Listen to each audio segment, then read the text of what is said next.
kakon dial atela ram kel mkentan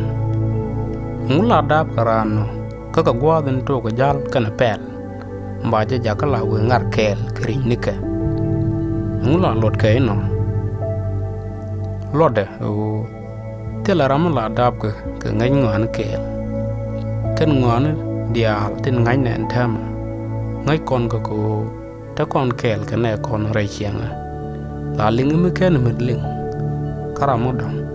kabije chuma dare chianga la me chinga la dob konja koro da nen pelen ku kono le let ngwana chenga janen ram la droine titi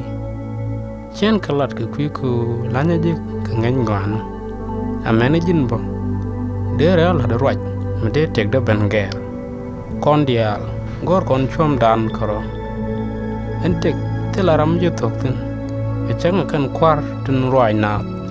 la de ka ne te lwa ka char ai ka tem lat kan ta mula kwan kiran la kwar ko lanya na ngen ngwana cha je de lu moy lwa char ka cha de la wo kwar en pel je ga kwen ni rer ne kane dial karamadi amana ramaton mula je rodu hidi witu ke ngaji ti dial jen jin ram bunga kwit ka gwan ne ben changa gad mute pin maloko kate kamalada paloro pen ko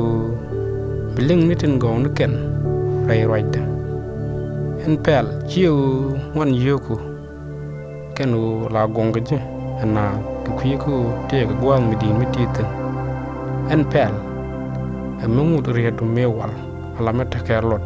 mulong na re chenga mugur ngengana lingti dial kane dial ku cherong kara ke guru ke pen